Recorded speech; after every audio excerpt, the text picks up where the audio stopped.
Kerjasama Indonesia dan Turki dalam bidang pertahanan, khususnya pengembangan Main Battle Tank, MBT, adalah salah satu tonggak penting dalam industri pertahanan nasional. Proyek yang paling menonjol dari kolaborasi ini adalah Medium Tank Harimau, juga dikenal sebagai Kaplan MT, yang kadang disalahartikan sebagai MBT karena kemampuannya yang cukup canggih. Namun, secara klasifikasi, Harimau bukan MBT penuh, melainkan tank kelas menengah. Meski begitu, teknologi dan proses pengembangannya sangat relevan sebagai langkah menuju kemandirian produksi MBT di masa depan. Dunia terus berubah, konflik berskala besar makin sering muncul. Indonesia sadar, medium tank seperti Harimau punya keterbatasan di medan tempur terbuka dan konflik besar. Jawabannya Main Battle Tank.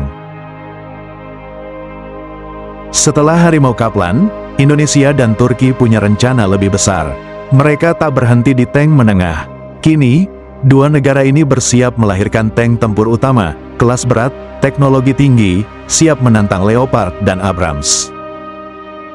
Harimau bukan sekadar tank, ia adalah batu loncatan. Lewat proyek ini, Indonesia berhasil memproduksi kendaraan tempur modern, sambil menyerap teknologi kelas dunia dari Turki. Dan kini, pengalaman itulah yang akan menjadi pondasi menuju tahap berikutnya, Main Battle Tank buatan bersama Indonesia-Turki.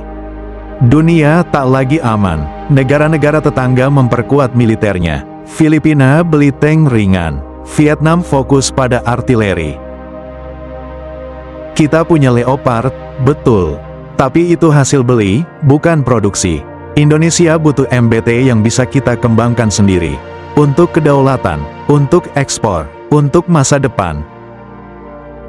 Menurut beberapa sumber, prototip MBT masa depan akan menggabungkan teknologi Altay dari Turki dan kemampuan produksi pindad.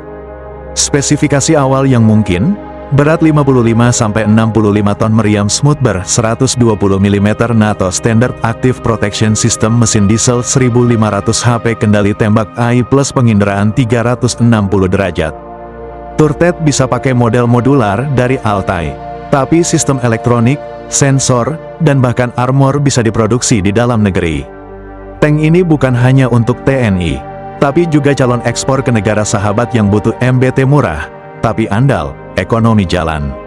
Industri pertahanan tumbuh, dan yang paling penting, Indonesia tak lagi 100% tergantung pada negara produsen.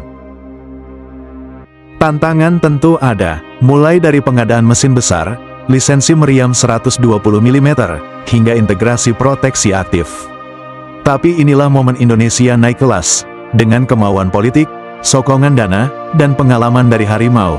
Bukan tak mungkin, dalam 5-10 tahun ke depan, Indonesia akan punya MBT buatan sendiri.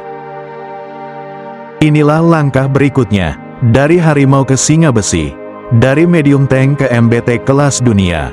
Kolaborasi Indonesia-Turki baru saja dimulai. Like dan subscribe jika kamu bangga dengan langkah besar ini. Komentar di bawah, menurut kamu, apa nama yang cocok untuk MBT pertama buatan Indonesia?